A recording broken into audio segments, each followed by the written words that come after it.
네, 앞서서 베이지안 정보 기준 BIC에 대해서 알아봤는데, 이제 BIC 말고도 다른 정보 기준들에 대해서 알아보도록 하겠습니다. 그래서 이런 정보 기준들은 모두 모델 선택 문제에 접근하는 다양한 방법을 제공하게 되겠습니다. 그래서 어떤 모델이 다른 모델보다 좋은지 안 좋은지를 판단하는 기준을 제공한다라고 할 수 있습니다. 먼저 BIC를 보면은 이제 앞서서 봤었던 BIC 손실에 대해서 보면은 BIC 손실은 앞에서 봤었던 BIC 스코어에다가 마이너스 2를 곱한 것으로 정의가 됩니다. 그래서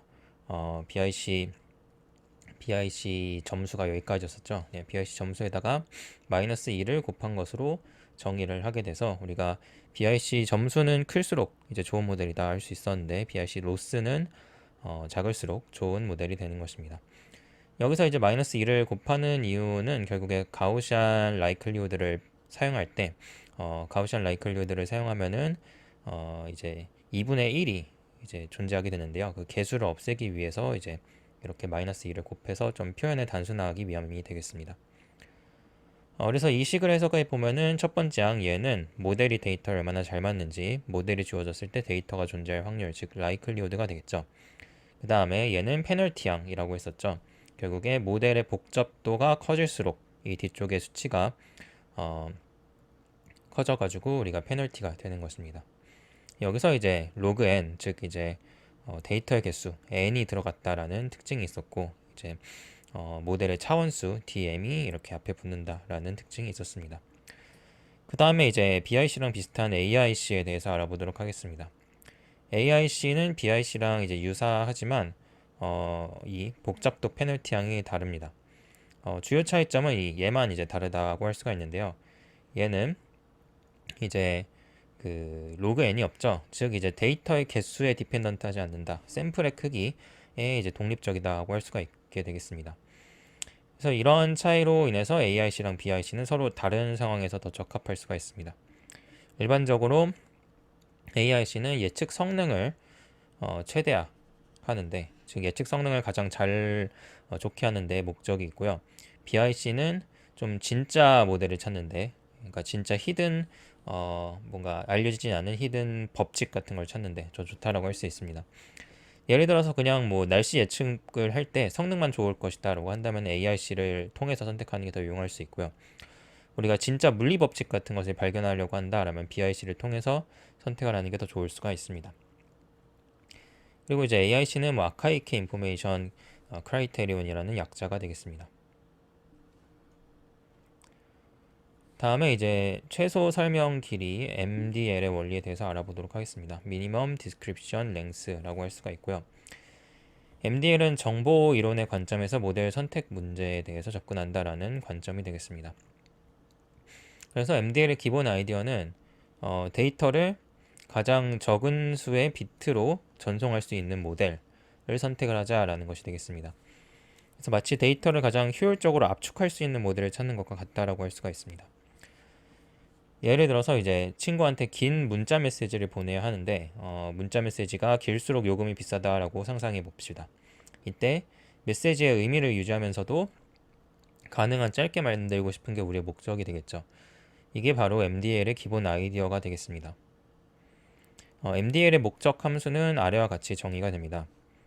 그래서 여기서 볼 수 있듯이 로그 라이클리후드랑 이제 뒤에 페널티 항으로 이루어져 있는 것을 볼 수가 있습니다. 그래서 이 앞부분은 매개 변수 인코딩에 사용된다라고 할 수가 있고요. 결국에 우리가 각 파라미터를 인코딩하는 데 필요한 비트 수를 계산하는 부분이 이제 오른쪽이 되겠고, 데이터를 인코딩하는 게 이제 얘가 이제 데이터를 인코딩하는 부분이고 얘가 이제 매개 변수를 인코딩하는 부분이 되겠죠. 그래서 어떤 파라미터가 주어졌을 때 데이터의 로그 라이클리후드니까 데이터를 인코딩하는 데 필요한 비트 수가 얘가 되겠고요. 얘는 이제 모델 자체를 인코딩하는데 필요한 비트 수가 되는 것입니다.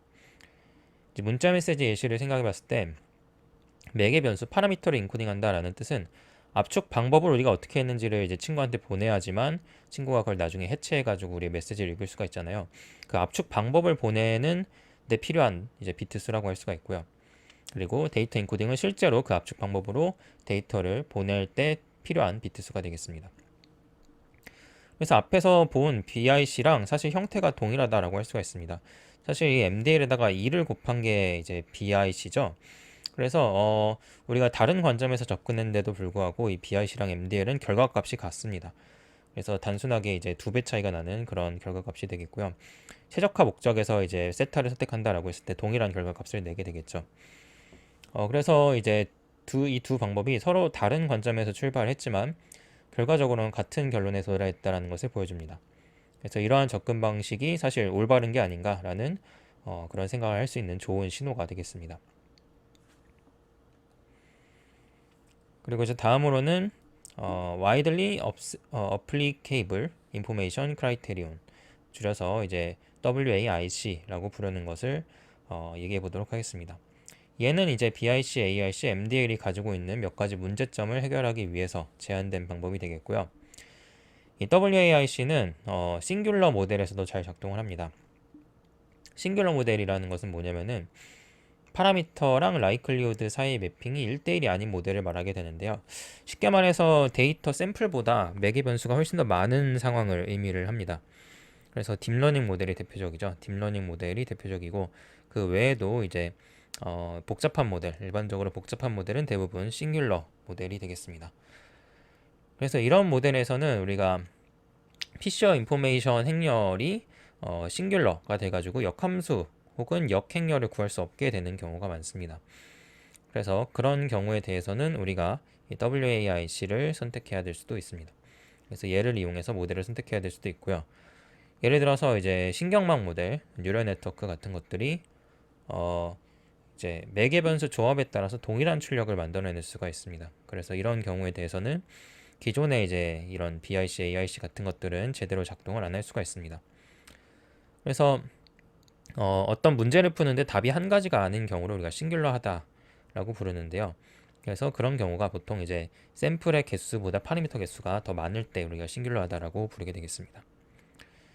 그래서 이 WAIC의 이 방법은 기존의 플러그인 방법 대신에, 그러니까 세타 햇을 예측하는 것 대신에 우리가 이 ELPD라는 것을 씁니다. ELPD라는 것은 근사 대신 기대 로그 전별 예측 밀도 뭐 이렇게 부르게 되는데요. Expected log pointwise predictive density라고 부르는데 얘는 아래와 같이 계산이 됩니다. 이 식을 보게 되면은 각각의 데이터 포인트에 대해서 모델이 얼마나 잘 예측하는지를 확률로 나타낸 로그 값이다라고 할 수가 있습니다. 그래서 여기서 이제 기대값은 매개 변수의 사후 분포에 대해서 세타에 대해서 이제 취해진다라고 할 수가 있게 되겠고요. 그래서 우리가 결국에 이제 데이터랑 모델이 주어졌을 때 그걸 예측한 YN이 얼마나 이 잘 확률을 예측했는지를 더한 값이다. 그러니까 모든 샘플에 대해서 더한 값이다라고 할 수가 있게 되겠고요. 그래서 이제 뭐 예를 들면은 여러분들이 이제 날씨 예보관이라고 가정을 했을 때 우리가 이 모델이 날씨를 예측한다라는 모델일 때 이 샘플에 대해서, 즉 이제 각각의 날짜에 대해서 얼마나 정확한 예보를 했는지가 이 값이 되겠죠. 거기에다가 로그를 취해서 다 덧셈을 하는 것이 되겠습니다. 그래서 이 평가 지표는 단순히 최선의 추측이 아니라 가능하다고 생각하는 모든 시나리오, 모든 YN에 대해서 고려한다라고 할 수가 있습니다. 이때 우리가 이 컴플렉시티 텀, 복잡도항은 아래와 같이 정의가 됩니다.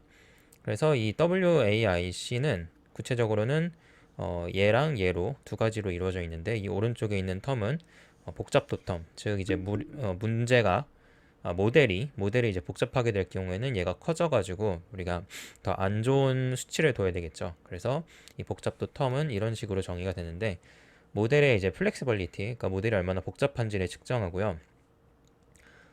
그래서 이제 이 부분을 보게 되면은 결과적으로 우리가 예측한 값에 대해서 분산을 측정하는 것이 되겠죠. 그래서 우리가 그 예측한 그 PYN의 분산을 측정하는 것이 되겠습니다. 그래서 같은 데이터에 대해서 얼마나 이제 서로 다른 예측을 하냐. 그러니까 어느 때는 같은 데이터에 대해서 이제 굉장히 다른 예측을 할 수 있고, 어떤 모델, 예를 들어 선형 모델 같은 경우는 우리가 데이터가 조금 변해도 뭐 비슷한 예측을 할 수가 있습니다. 그런 식으로 모델의 복잡도가 커질수록 베리언스가 커질 수가 있기 때문에 모델의 베리언스를 측정한다라고 할 수가 있습니다. 그래서 이 두 개를 합친 게 바로 이 WAIC가 되겠고요. 그래서 우리가 사후 분포를 사용해서 expected log likelihood를 평가하게 되겠고, 그 다음에 이제 그 복잡한 모델에 대해서는 이런 complexity term을 둬가지고 모델의 베리언스를 측정을 해서 모델이 복잡해지지 않게 이제 만드는 텀을 추가를 하는 것입니다. 그래서 앞에 봤었던 이 BIC, AIC랑 차이점이 뭐냐면은, 거기서는 이제 모든 데이터에 대해서 일단 세타를 계산을 해서 세타에 대해서 평가를 하는 것에 반면에 여기는 모든 데이터에 대해서 다 평가를 하는 것입니다. 그렇기 때문에 계산적으로 좀 더 복잡하게 되겠죠. 계산이 좀 더 많이 필요하게 되겠고요. 그리고 마지널 라이클리우드가 아니라 일반적인 로그 라이클리우드를 사용하는 것입니다. 그래서 세타에 대해서 마지널링을 하지 않고 그 진짜 데이터에 대해서 이제 라이클리우드를 직접 사용을 해서 평가하는 지표가 바로 WAIC다라고 말을 할 수가 있습니다.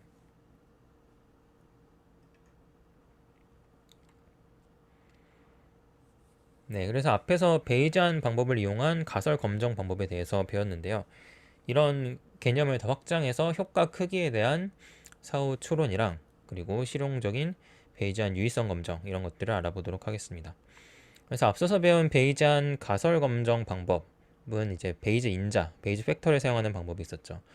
베이지 인자는 우리가 그 두 가지로 이루어져 있었는데 P, M, 0일 확률 분의 P, M, 1일 확률로 이렇게 계산하는 수치였습니다. 그래서 얘가 뭐 10보다 크면 어떻고 뭐 100보다 작으면 어떻고 뭐 100분의 1보다 뭐 크거나 작으면 어떻고 이런 식으로 우리가 계산을 하는 수치였었죠. 그래서 이 인자는 우리가 기무가설의 확률이랑 이제 진짜 우리가 세울 가설의 확률로 표현을 할 수가 있습니다. 그래서 이 방법을 사용하면은 좀 직관적이고 유용한 장점이 있지만 두 가지 주요 문제점이 있습니다. 첫 번째는 앞에서 말했던 대로 마지널 라이클리우드를 하면은 우리가 적분 계산을 세타에 대해서 해야 되는데요. 이것이 매우 어려울 수가 있습니다. 특히 세타가 벡터의 크기가 클 때, 즉 세타가 파라미터가 굉장히 많은 경우가 됐을 때, 그때 우리가 적분을 엄청나게 많이 해야 돼서 사실상 몬테카를로 이런 것들을 사용을 해도 적분을 계산하기 쉽지 않을 수가 있게 되겠습니다.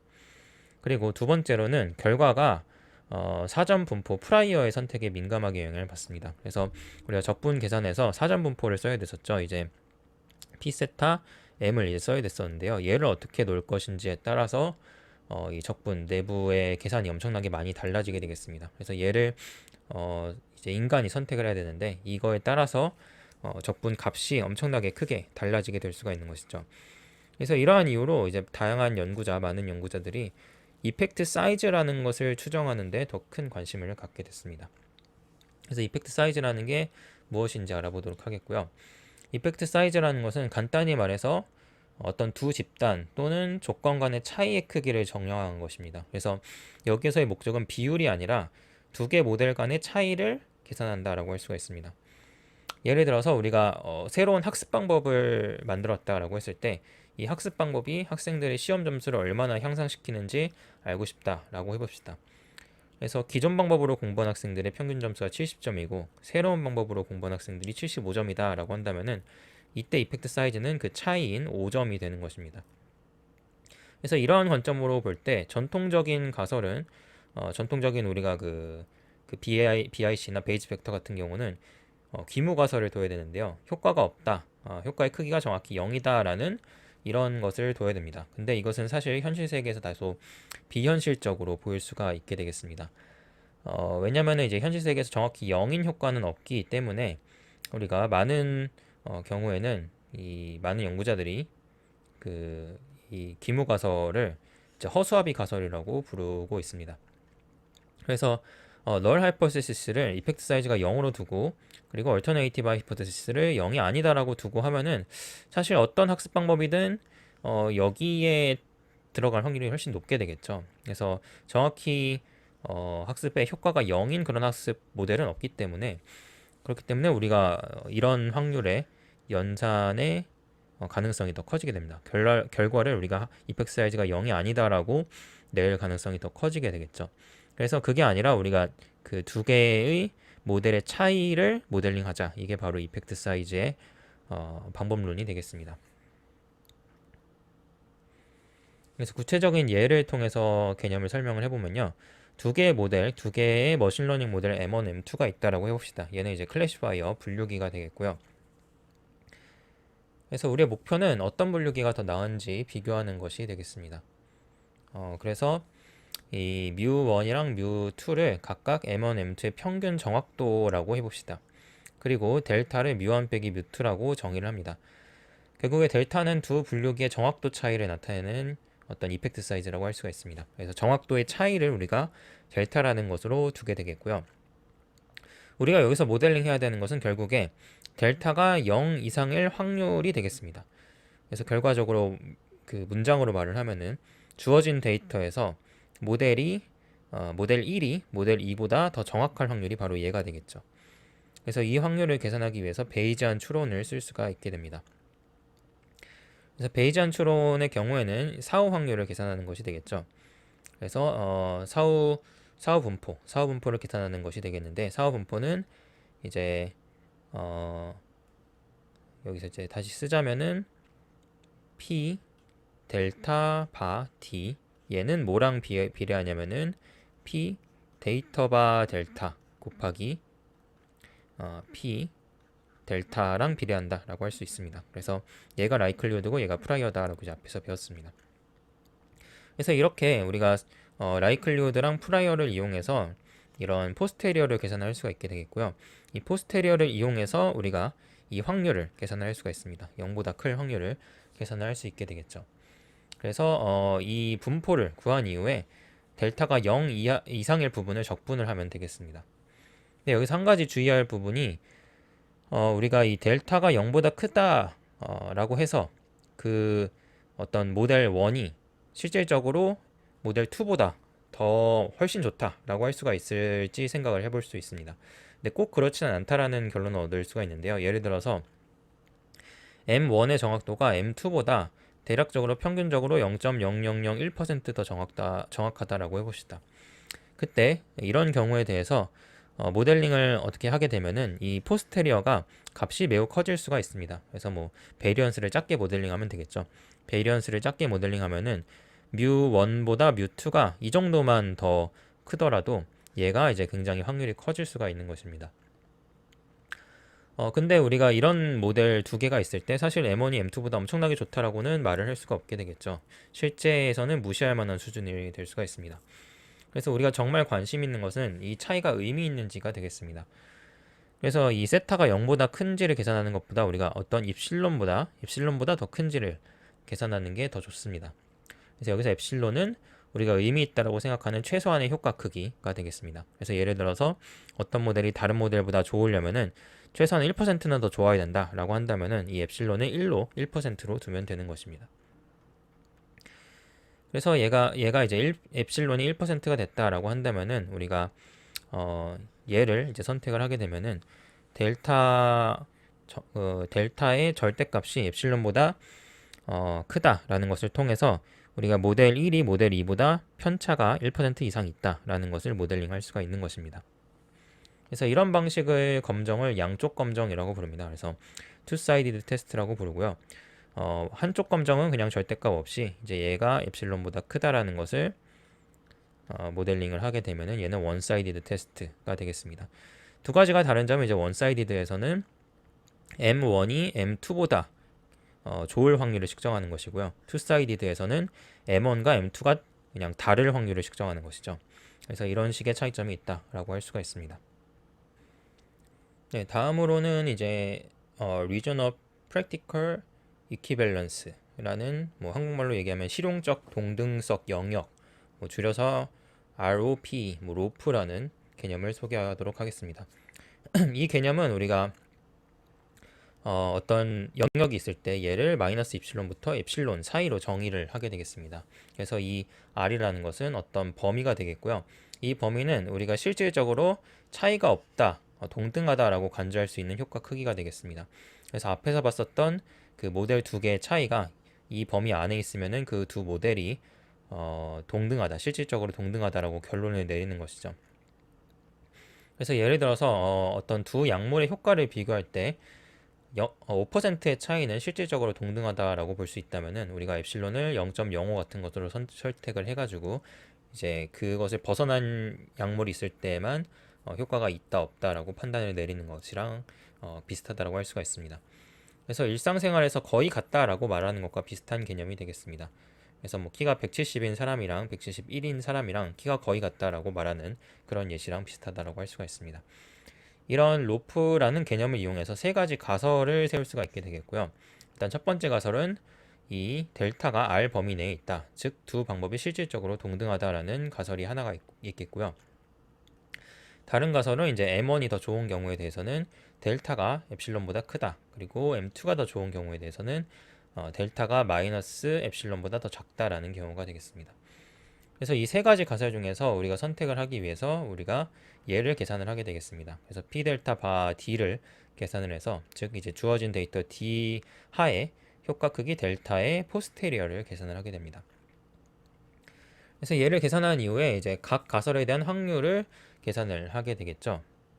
그래서 이제 각 데이터에 대한 확률은 다음과 같이 계산이 될 수가 있습니다. 그래서 P H0 바 D는 우리가 적분으로 계산을 하는데 마이너스 엡실론부터 엡실론까지 P 델타 바 D P 델타로 이렇게 계산을 할 수가 있게 되겠죠.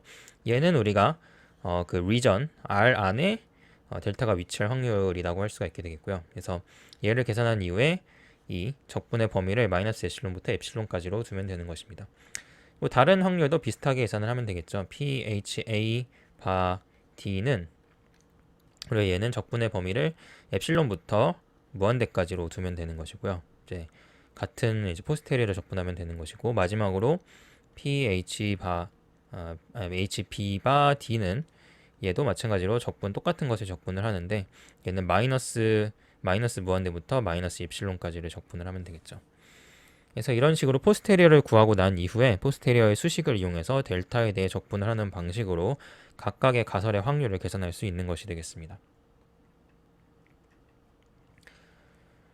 네, 그 다음에 이제 앞서 배운 그 이펙트 크기 추정이랑 ROP, 로프 개념을 바탕으로 조금 더 구체적인 통계 방법들을 살펴보도록 하겠습니다.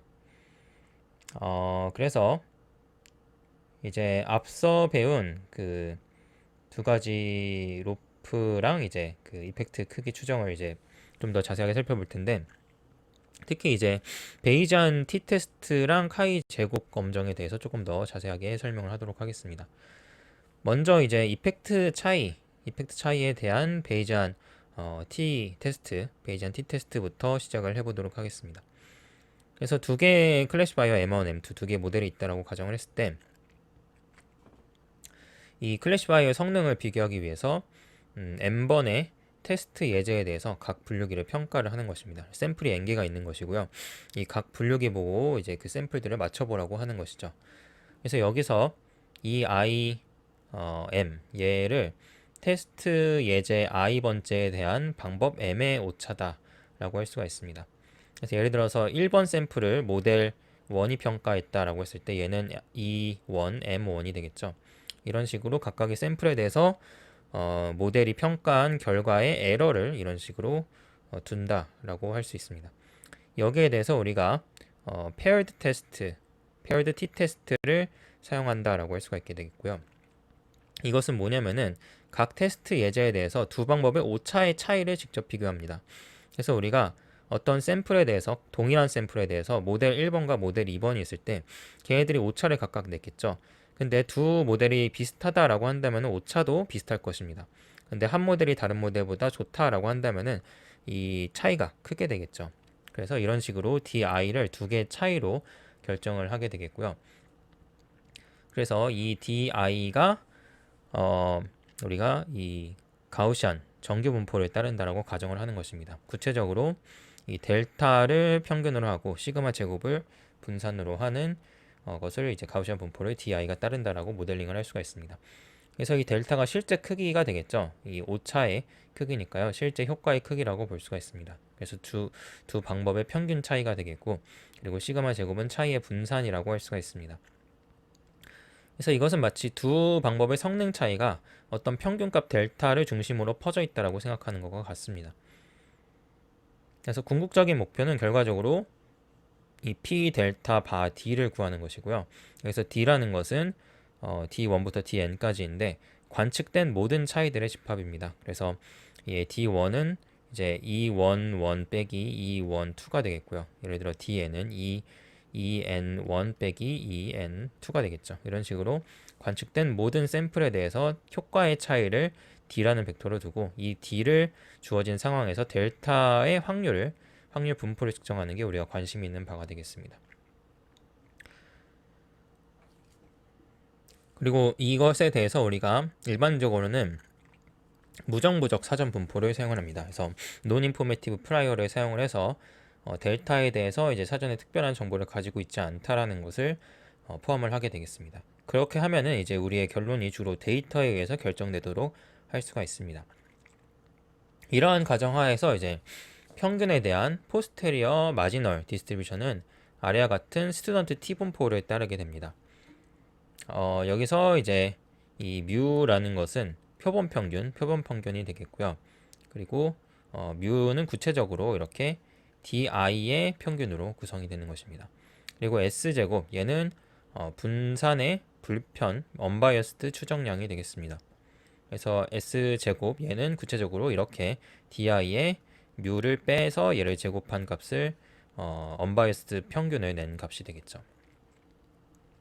그래서 이 결과를 자세하게 보면은 결과적으로 이제 t의 n-1 자유도를 가진, 즉 n-1 자유도를 가진 스튜던트 t 분포를 나타냅니다. 그래서 이 분포의 중심은 뮤가 되겠고요. 퍼짐 정도는 얘에 따라서 s제곱 나누기 n에 따라서 결정되는 수치다라고 할 수가 있습니다. 이때 이 뮤는 우리가 관측한 차이들의 평균입니다. 예를 들어서 뭐 10개 정도의 샘플을 관측했을 때 우리가 차이가 뭐 이렇게 몇 개의 수치로 존재할 수 있을 텐데요. 걔를 이제 10개에 대해서 평균내는 값이 되겠습니다. 그리고 S제곱 같은 경우는 분산의 불편 추정치가 되겠는데요. 그래서 앞서 계산한 평균을 이용해서 각각의 DI에서 앞서 계산한 평균을 빼고 걔의 제곱을 계산해서 언바이어스드 평균을 낸, 즉 그냥 일반적으로 샘플의 언바이어스드 분산을 계산하는 방법이 되겠습니다. 그래서 우리가 보면 이제 표본의 크기 n이 클수록 얘가 작아지는 것을 볼 수가 있습니다. n이 클수록 이 스튜던트 t 분포의 분산이 작아지는 것을 볼 수가 있고요. 그래서 분포가 더 좁아지는 것을 알 수가 있습니다. 그래서 많은 샘플을 관측을 할수록 우리가 이 델타를 더 정확하게 추정할 수 있다라는 것을 의미하게 되겠습니다. 그래서 이 베이지안 t 테스트를 어떻게 사용하는지 실제로 살펴보겠습니다. 그래서 앞서 봤었던 얘를 계산을 할 수가 있게 됩니다. 그래서 ROP 얘를 이제 계산할 수가 있게 되겠고요. 그래서 엡실론을 뭐 0.01 같은 것으로 1%로 설정을 해서 두 방법의 차이가 1% 이상일 확률 같은 것을 계산할 수가 있게 됩니다. 그래서 구체적인 계산 과정을 살펴보게 되면은 우리가 얻은 t-테스트에서 이 이제 절대값 델타가 0.01 이상 영역의 확률을 계산하면 됩니다. 이것은 이제 우리가 CDF로 계산을 할 수가 있습니다. 그래서 CDF T 분포 CDF-T에서 0.01 얘가 있을 것이고요. 그리고 CDF T 분포에서 마이너스 0.01이 있을 것이 되겠고, 얘의 이제 절대값을 계산해서 1에서 빼면 되겠죠. 스튜던트 T 분포의 CDF 함수는 알려져 있는데요. 알려져 있는 이제 파라메트릭 함수가 되겠고, 거기다가 0.01을 대입을 해가지고 값을 얻고, 그리고 마찬가지로 마이너스 0.01을 계산해서 값을 얻은 다음에 걔의 차이를 빼서 그 두 범위 0.01에서 마이너스 0.01 사이에 있는 확률을 계산해서 마이너스 1에서 빼면 되겠죠. 1에서 빼면 되겠죠. 그래서 이런 방식의 검정을 베이지안 t-테스트라고 부릅니다. 그래서 이것은 전통적인 t-테스트랑 유사하지만 불확실성을 확률로 직접 표현한다라는 점에서 좀 더 직관적입니다. 그래서 예를 들어서 우리가 이 확률을 계산을 했을 때 95%가 나왔다라고 하게 되면은 이것은 95%의 확률로 두 방법이 성능 차이가 1% 이상이다라고 이렇게 해석을 할 수가 있게 되는 것입니다. 또 다른 방법은 우리가 이 분포를 직접 그래프로 그려볼 수가 있습니다. 히스토그램 같은 것으로 그려보면 되겠죠. 이것은 프로그램으로 우리가 히스토그램으로 몬테카를로 같은 것을 통해서 그려볼 수가 있습니다. 만약에 이 분포가 0에 되게 좁게 집중되어 있으면은 두 방법 사이에 차이가 없다라고 결론을 내려버릴 수가 있고요. 반대로 분포가 0에서 멀리 떨어진 부분에 집중되어 있다라고 한다면은 두 방법 간의 차이가 있다라고 할 수가 있을 것입니다. 혹은 0을 중심으로 하긴 하지만 굉장히 분산이 넓다라고 한다면은 차이가 있는지 없는지 잘 모르겠고 불확실성도 크다라고 이렇게 말을 할 수가 있습니다. 또 다른 방법으로는 또 이제 시각화를 통해서 박스 플롯을 그려서 알아보는 방법이 있겠고요. 이 DI 자체의 박스 플롯을 그려서 우리가 이게 0에 이제 확실하게 위에 있는지 이렇게 박스 플롯을 그려서 0 확실하게 위에서 존재를 하는지 이제 0이랑 겹쳐 있는지 이런 것들을 그려봐서 이 차이가 있는지 없는지를 알 수가 있습니다.